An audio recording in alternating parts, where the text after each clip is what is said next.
good afternoon. My name is Chris Adlam with Youth Pledge for Employers. I'm delighted to be joined by David and Caroline here from Seafast, who are going to give us a bit of a presentation about Seafast and what they do. And then at the end, they've kindly agreed to answer some questions for me. But thank you, David and Caroline. I will hand it over to you guys. Pleasure. Thanks, Chris. So by way of a short introduction to Seafast Group, the company comprises three operating entities. Seafast Logistics, which is freight forwarding, Seafast Cold Chain, which is shipping and handling of temperature control products, mostly frozen, and Seafast Global, which is our global network, which enables us to provide global coverage. By way of a very short introduction, I came into the container shipping industry at the age of 21 back in 1981, originally as documentation clerk.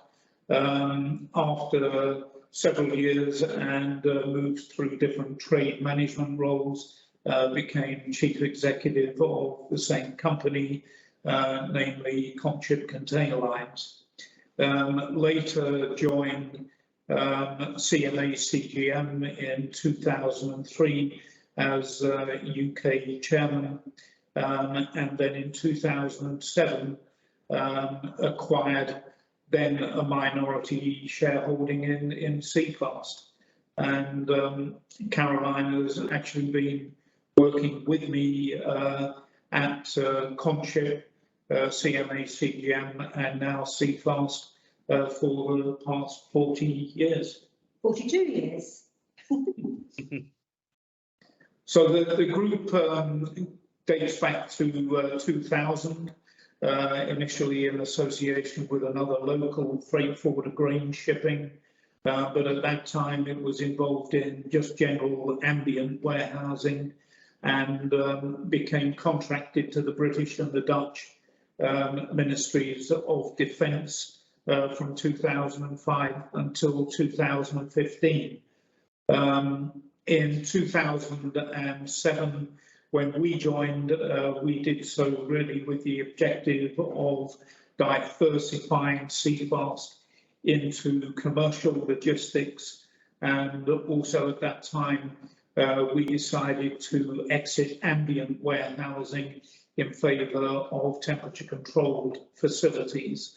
And the whole objective really was that of not being just another freight forwarding vanilla ice cream, but actually specialising in temperature controlled activity and also by geography.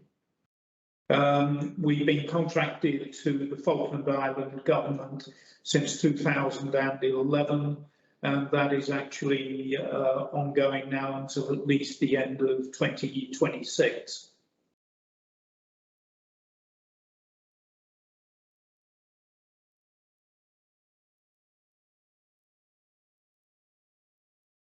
So in summary, the business model has two distinct parts: temperature controlled shipping and handling capability, predominantly frozen, and then defined by geography in remote, difficult to serve and emerging markets. And here we have just a few short examples: remote Falklands, difficult to serve areas like Kurdistan, Iraq, South Sudan, and emerging markets, Rwanda, one of the fastest growing economies in East Africa.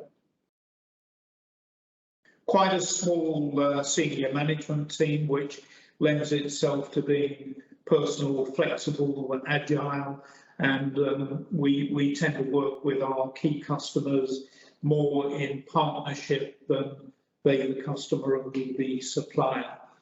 We found that not only enables us to retain their support, but it also gives us the opportunity to deliver value added. Sales growth has been quite strong since the first year into commercial logistics, ending in March 2009, and now approaching £35 million in annual sales. The company tends to invest in development of young people, hence these two charts show that the larger number of our employees are in the age group 17 to 25 and have been with us between 0 and 3 years. The other end of the scale being the rather more seasoned professionals aged 56 to 65. So a good blend of age and experience. The Seafast is part of the Uniserve group, which actually has an entity called the Supply Chain Academy that provides relevant and professional training and development of our apprentices. So in summary, we believe that Seafast has diversified beyond its historic military logistics and ambient warehousing routes to become rather more specialised. We don't tend to advertise very much at all. So a lot of our new business is secured by word of mouth and reputation. Here in Felixstowe, we've now been operating a 100,000 square foot freezer facility since August of last year, and which is now full, but that in turn has driven sales for Seafast Logistics and our freight forwarding activity. And last but not least, in 2015, we had the honour of being given the Queen's Award for Enterprise for International Trade. And that in a few slides is Seafast, who we are and what we do. That's fantastic. Thank you, both of you. I know, as I say, in a few slides, you've been able to give us such a, any sort of an in-depth breakdown, as say, of Seafast, who you are, the way you've progressed, and the things you've achieved.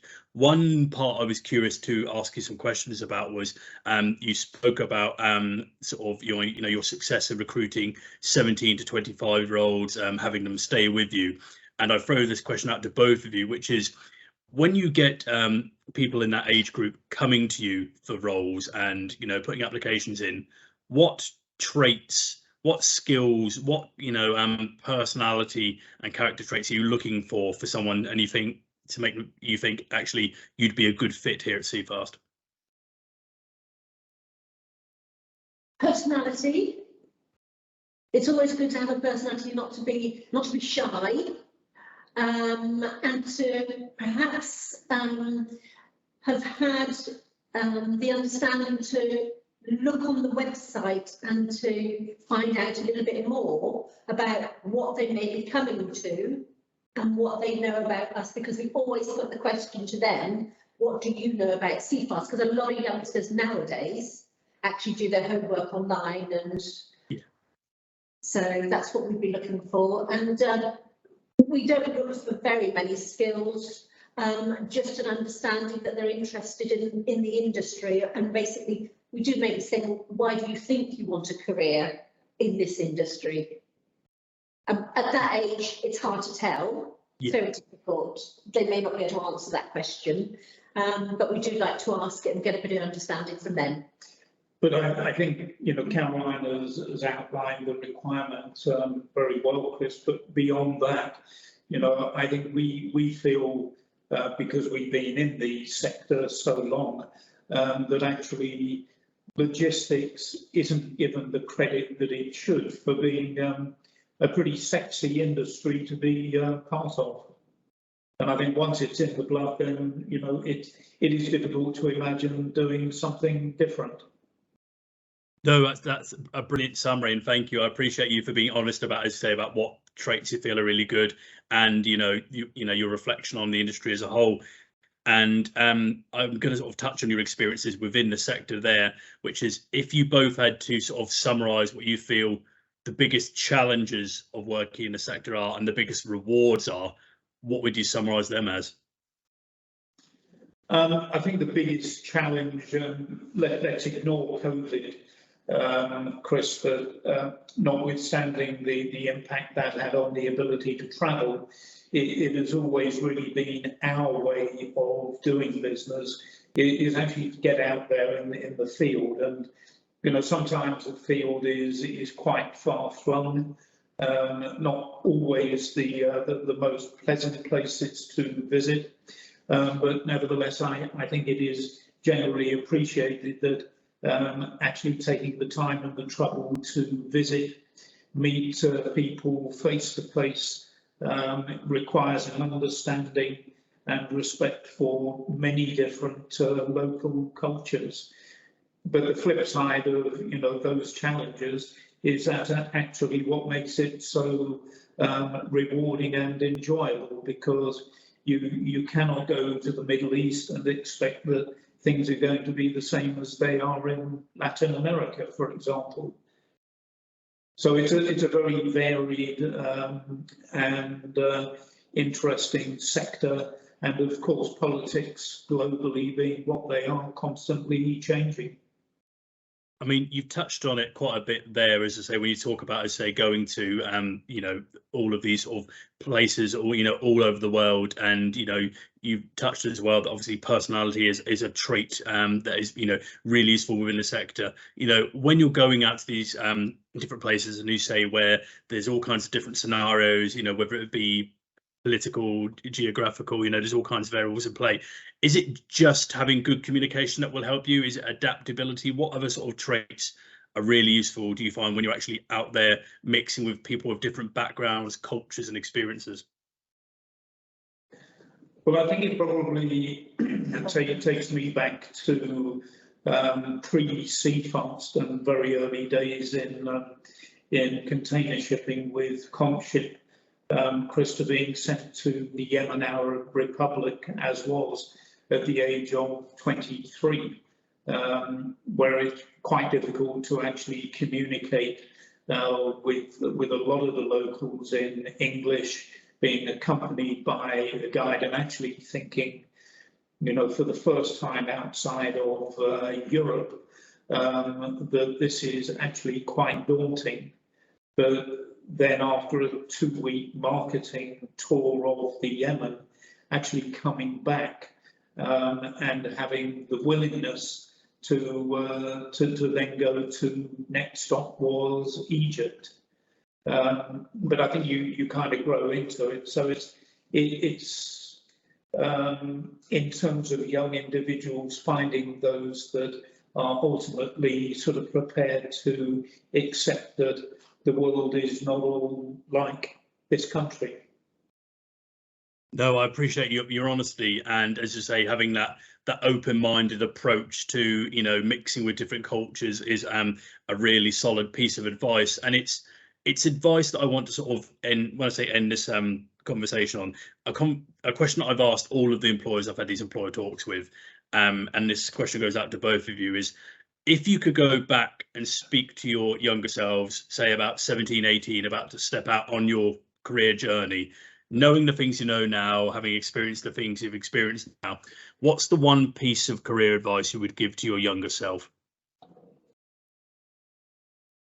If that's me as my younger self, I would certainly say this industry, for me, has been the best industry that I've worked in. It is so varied, and it's entirely up to you.